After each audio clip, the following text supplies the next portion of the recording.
Abby extended a basket woven from palm fronds, its intricate patterns glinting faintly, as if dusted with starlight. Inside were wigs, lustrous, intricately woven, each strand glinting unnaturally, as if threaded with moonlight. There were wigs of jet-black curls that cascaded like waterfalls, auburn waves that shimmered like embers, and golden braids that seemed to pulse with life. Each was more beautiful than the last, their craftsmanship surpassing anything Linda had seen in Lagos's finest salons. "These wigs will make women rich, powerful, reborn," Abby said, her smile both inviting and unsettling, like a promise laced with thorns. "But they come with a price." Linda's heart raced, her fingers tightening around the broom. "What price?" she asked, her voice barely a whisper. Abby's smile widened, her teeth too perfect, too white, gleaming like pearls from the river's depths. "Wear them wisely. The river will decide." Before Linda could press further, Abby stepped back into the darkness, her form dissolving like mist over the river. The basket remained, its wigs humming with a strange energy that prickled Linda's skin, like static before a storm. Fear and ambition clashed in Linda's mind. In Lagos, she had heard tales of Mami Wada, stories of women who gained wealth and beauty only to lose their souls, their families, their sanity. Mama F had spoken of the water spirit with reverence, warning Linda to respect the unseen, her words heavy with the weight of experience. "The spirits are real, Linda," she'd said, her eyes distant. "They watch and they judge." But these wigs were a chance to transform her salon, to rise above the quiet life of a village hairdresser scraping by on naira notes. In Lagos, Linda had dreamed of a chain of salons, her name synonymous with glamour across Nigeria. Akwi had been a retreat, a place to heal, but the wigs rekindled a hunger she thought she'd buried. By morning, ambition won a Pyrrhic victory. She cleared a corner of the salon, setting up wooden stands carved by a local artisan named Ovi, and displayed the wigs, their sheen drawing gasps from her first client, Neka, a yam seller with tired eyes and a stooped back from years of market toil. "This one day fine-o," Neka exclaimed, her fingers tracing a sleek, jet-black wig that fell past her shoulders, its strands impossibly smooth, almost liquid. Linda hesitated, Abby's warning echoing faintly in her mind, but the naira notes Neka offered, crisp, folded carefully in her wrapper, silenced her doubts. She fixed the wig, weaving it seamlessly into Neka's hair with a skill honed over years, and watched her client leave with a lighter step and a brighter smile, her head held high as if she carried a crown. By evening, word had spread through Akwi's dusty paths, and women queued outside Linda's glamour haven, their eyes hungry for the wig's promise of transformation. But as the last client left, Linda glanced at the river, its waters glinting under the fading light, and felt a chill that lingered long after the sun had set. Neka's transformation was swift and startling. Within days, her yam stall, once a modest corner in Akwi's bustling market, overflowed with customers. Traders from Asaba and Wari flocked to her, their pockets heavy with cash, drawn by a magnetism Neka couldn't explain. "Na miracle!" she declared, her purse now stuffed with naira, her voice ringing with a confidence that turned heads. She bought new wrappers, their colors bold, crimson, sapphire, mustard yellow, and carried herself with a presence that seemed to command the market. Her laughter, once warm and unassuming, grew louder, sharper, drawing both admiration and unease from those who had known her for years. Word of the wigs spread like wildfire through Akwi and beyond, carried on the lips of traders and the whispers of children. Amaka, a schoolteacher with dreams of owning a fabric shop, chose a curly auburn wig that framed her face like a halo. Within a week, she secured a loan from a cooperative in Abraka, her proposal polished with a confidence she hadn't known she possessed. Chioma, a widow scraping by on palm kernel sales, picked a golden braid wig that shimmered like the sun on the river. Days later, she landed a contract with a cosmetics company in Port Harcourt, her small business suddenly flush with orders that promised a life beyond survival. The salon became a pilgrimage site, women arriving with hope and leaving with transformation, their steps lighter, their dreams bolder. Linda's cash box grew heavy, and her own dreams expanded. A salon in Wari, another in Benin City, perhaps even a return to Lagos, her name a beacon of beauty across the delta. To keep up with the demand, Linda hired 2 assistants. Ejiro, Peace, a 19-year-old with a knack for braiding and a shy smile that put clients at ease, and Ife, a talkative 22-year-old who charmed clients with her quick wit and tales of her travels to Onitsha's markets. Ejiro had grown up in Akwi, her mother a fisherwoman who knew the river's moods, while Ife was a recent arrival, drawn to the village by stories of its quiet beauty. The salon expanded, its walls now adorned with mirrors bought from a trader in Sapil and posters of Nollywood stars like Genevieve Naji and Aini Edo, their glossy smiles reflecting the salon's new vibrancy. A small generator hummed outside, powering electric clippers, and a fan that stirred the humid air. Linda's glamour haven was no longer just a salon, it was Akwi's beating heart, a place where dreams were woven into hair and ambition took root. But beneath the excitement, shadows stirred. By the 3rd week, Neka's laughter turned sharp, her kindness replaced by a cold ambition that made younger traders flinch. Villagers whispered of seeing her by the river at night, singing in a strange, lilting tongue, her eyes glassy under the moonlight, her wig glinting like a beacon in the dark. Amaka, now wealthy, snapped at her students, her once gentle demeanor replaced by a haughty air that alienated her colleagues at the village school. Chioma stopped attending the Redeemed Christian Church, muttering about dreams of water and whispers that kept her awake, her face drawn and pale. The village women, once eager, grew uneasy. "Nah, those wigs," said a doggo, a fishmonger with a scar across her cheek from a fishing accident, crossing herself as she spoke. "Dem no day normal." Her words carried weight. Adago's family had fished the Ethiop for generations, and she claimed to have seen strange shapes in the water, shapes that moved against the current. Linda noticed other oddities. The wigs, when untouched, seemed to hum faintly, a sound like the river's murmur, audible only in the quiet of the night. Clients who wore them spoke of vivid dreams, some of wealth and power, others of a woman calling from the water, her voice both beautiful and terrifying. Linda pushed the thoughts aside, focusing on the naira piling up, but the river's presence loomed larger, its waters glinting with an unnatural sheen at dusk. Mama Ngozi confronted Linda on a humid afternoon, her staff thumping the ground outside the salon, kicking up small clouds of red dust. The air was thick, the sky heavy with the promise of rain. "You've brought Mommy Wada's curse upon us," she hissed, her voice low but fierce, her eyes boring into Linda's like daggers. "Those wigs are her trap. You think you can take her gifts and not pay." Linda's stomach churned, the weight of Abi's visit pressing against her chest, but her city-bred defiance flared. "Mama, I'm just doing business," she said, her voice steady despite the tremor in her hands. "These wigs are helping people. Neka's stall is thriving. Amaka has her shop. Chioma's got a contract. How is that a curse?" Mama Ngozi's eyes narrowed, her cowrie shells clattering in her palm like a warning. "The river never gives without taking. You will see." She turned away, tossing the shells onto the earth, their pattern unreadable to Linda, but heavy with meaning. The Dibia's words lingered, a cold knot in Linda's gut, as the first drops of rain began to fall. Linda couldn't stop. The wigs were her success, her escape from a quiet village life that threatened to swallow her dreams. But at night, alone in her small room behind the salon, her dreams grew troubled. She saw Abi's face in the river, her eyes gleaming like the wigs, her voice whispering, "The debt is due." The wigs, stored in the salon's back room, seemed to glow faintly, their strands shifting as if stirred by an unseen breeze. Linda began locking the door at night, but the river's roar grew louder, its waters churning even on windless days, the sound creeping into her sleep like a thief. To ground herself, Linda turned to her past. She remembered her childhood in Lagos, raised by Mama F in a cramped Surrelir apartment after her parents' death. Mama F had been a hairdresser too, her hands steady as she braided hair under a flickering bulb, her voice warm with pride. "Hair is power," she told Linda, her fingers weaving intricate patterns.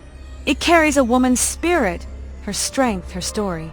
Those words had driven Linda to master her craft, to rise above the grief of loss and the grind of a city. But now they felt like a warning. Had she misread the river's gift? Had she invited a power she couldn't control? She sought out Ovi, the artisan who had carved the wig stands, hoping his knowledge of Akwi's history might offer clarity. Ovi was a wiry man in his 50s, his hands scarred from years of working with wood, his eyes kind but guarded. Over a cup of palm wine, he spoke of the river's past, of fishermen lost to its depths, of offerings made to appease Mami Wada, of a time when Akwi's elders forbade building near the riverbank. "The river remembers," he said, his voice low. "It gave us fish, but it took our peace when we forgot to honor it." Linda listened, her heart heavy, but her ambition held firm. The wigs were her path forward, she told herself, even as Ovi's words echoed Mama Ngozi's warning. By the 4th week, Akwi was unraveling. Neka, now the wealthiest trader in the market, collapsed during a sale, her body trembling as she spoke of a woman in the water calling her name, her voice a desperate whisper. Villagers carried her to Mama Ngozi, who burned herbs and chanted over her, but Neka's eyes remained distant, her wig still gleaming unnaturally, its strands curling tighter around her scalp. Amaka's new shop, a small boutique stocked with fabrics from Onitsha, burned down under mysterious circumstances, the flames sparing only the wig she wore, now tangled with weeds from the riverbank where she was found wandering, muttering about a song she couldn't forget. Chioma disappeared entirely, her home empty save for the golden wig, now dull and lifeless on her bed, its strands coiled like a snake ready to strike. The village elders called a meeting under the irako tree, their voices thick with fear. Chief Okonkwo, his white cap trembling, declared, "Linda must stop. This is Mami Wada's doing." The women who once flocked to the salon now avoided it, their wrappers clutched tightly as they passed, their eyes darting to the river. Ejiro and Ife, loyal but frightened, whispered of strange sounds in the salon at night, soft whispers, like water lapping at the walls, and the faint rustle of hair moving without touch. Ejiro, whose mother had taught her to fear the river, began to tremble when handling the wigs, while Ife, ever the skeptic, tried to laugh it off but grew quiet when alone. Linda's dreams grew darker, visions of Akwi submerged, the river swallowing houses, the irako trees bending under its weight. Ebi's voice was constant now, a chant that followed her into waking hours. The dead is due. She began to notice the wig's strangeness, strands that seemed to grow longer overnight, colors that shifted in the dark, black to deep indigo, auburn to blood red. One night, she caught Ejiro staring at a wig, her hands trembling. "It moved," Ejiro whispered, her voice barely audible, her eyes wide with fear. Linda sent her home, locking the wigs in a metal box she bought from a trader in Abraka.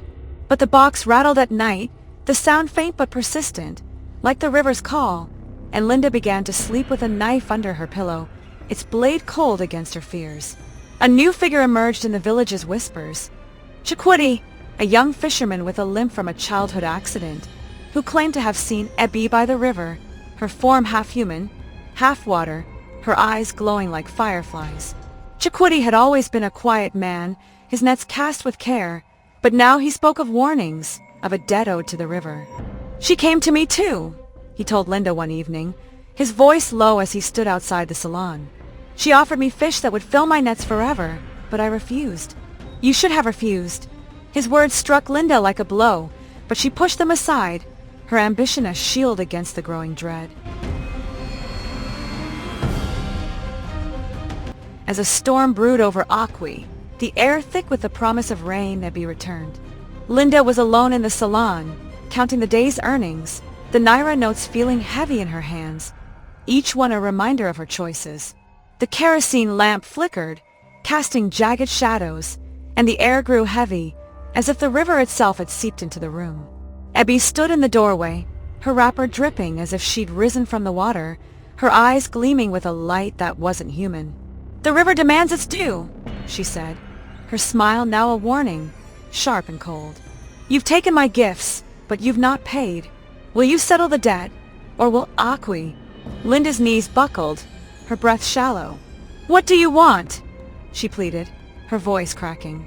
Ebi's eyes gleamed brighter. "The wigs bind their wearers to me. Return them to the river, or lose what you love most." Linda thought of her salon, her dreams, her new life in Akwi, the life she built from nothing, brick by brick, braid by braid. She thought of Mama F, whose lessons had shaped her, and of the women whose lives she touched. But she also thought of Neka's hollow eyes, Amaka's loss, Chioma's absence. The weight of her greed pressed down like a stone, heavy and unyielding. "I'll return them," she whispered, her voice trembling but resolute. Abby nodded, her form fading like mist, her voice lingering. "By dawn or the river takes all." Linda worked through the night, gathering the wigs under the storm's growing roar. She pleaded with Neka, who wept as she removed her wig, her strength returning but her wealth fading, her purse lighter than it had been in weeks. Amaka surrendered hers, her face etched with relief, as if a weight had lifted from her soul. Finding Chioma's wig was harder, Linda waded into the river, her torch catching its dull strands among the reeds, the water cold and grasping against her skin. The river seemed to pull at her, its current stronger than it should have been, and for a moment, she thought she saw a bee's face beneath the surface, her smile a challenge. By 4 a.m., Linda stood at the riverbank, the basket heavy with wigs, their glow now faint, like dying embers. The water churned, and a cold wind whispered her name, sharp and insistent. Trembling, Linda tossed the basket into the Ethiop, watching it sink beneath the surface. The river stilled, its ripples gone, the air suddenly light, though the storm above raged on. Dawn broke over Akwi, the sky streaked with pink and gold, the storm's fury spent. The village felt lighter, as if a curse had lifted. Neka returned to her modest stall, her kindness restored, her laughter warm once more, though she spoke little of the weeks past. Amaka began rebuilding, her spirit renewed, her students greeting her with shy smiles as she apologized for her harshness. Chioma reappeared, dazed but unharmed, found by Chikwudi near the riverbank, speaking of a dream where the river let her go, her eyes clear for the first time in weeks. The village buzzed with cautious relief, but Linda's glamour haven had lost its luster. The women returned, but the queues were shorter, their trust shaken, their glances wary as they passed the river. Mama Ngozi visited, her staff now still, her cowrie shells tucked into her wrapper. "You did well, Linda," she said, her voice softer than before, a rare warmth in her eyes. "But the river never forgets." Linda nodded, her heart heavy with the cost of her choices. She moved Glamour Haven to a new plot near the market, away from the river's gaze, its new walls built with bricks baked by local kills.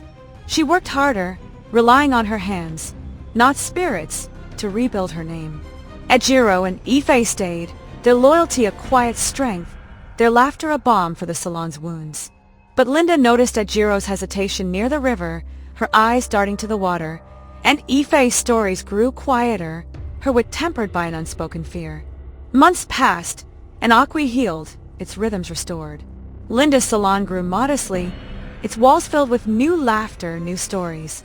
But the river remained, its waters quiet but ever watchful, its surface reflecting the Irako trees like a mirror to the past. At night, Linda avoided its banks, though she sometimes felt its pull, a whisper in the breeze that carried her name. The village children told her story under the Irako tree, their voices hushed. Beware Mami Wada's gifts, for what the river gives, it will always take back. Linda began visiting Mama Ngozi, learning the old ways, herbs that soothed, prayers that protected, the language of cowrie shells that spoke of balance. She braided hair with intention, each twist a prayer for protection, each knot a vow to honor the village's rhythms. Her dreams of a salon empire faded, replaced by a quieter ambition, to be a keeper of beauty and balance in Akwi, a woman who wove not just hair but community. The river, she knew, would always be there, its secrets older than the Irako trees, its power a reminder of the cost of desire. As the months turned into a year, Linda's role in Akwi evolved. She was no longer just the Lagos girl with city ways. She was a daughter of the village, her hands carrying the stories of its women. She began hosting evening gatherings at the salon, where women shared tales of their mothers and grandmothers, of festivals long past, of the river's gifts and curses. Ejiro, now more confident, led braiding workshops, teaching young girls the patterns Linda had learned from Mama F, her hands steady as she passed on the craft. Ife, with her gift for storytelling, wove the village's history into songs, her voice carrying across the market, drawing smiles from even the sternest traders. Linda also began to write, keeping a journal of Akwi stories, her pen scratching late into the night under the glow of a new solar lamp. She wrote of Neka's resilience, Amaka's courage, Chioma's return. She wrote of Mama Ngozi's wisdom, Oovi's warnings, and Chikwiti's quiet strength. She wrote of the river, its beauty and its terror, its currents carrying the weight of Akwi's past. The journal became a record of the village's heart, a testament to its strength and its scars. When she shared it with Mama Ngozi, the Dibia smiled, her eyes soft. "You are learning, Linda," she said. "The river tests us, but it also teaches. Keep these stories. They are our shield." Thank you for watching. Kindly comment the lessons you learned from this story. Like and subscribe. Thank you.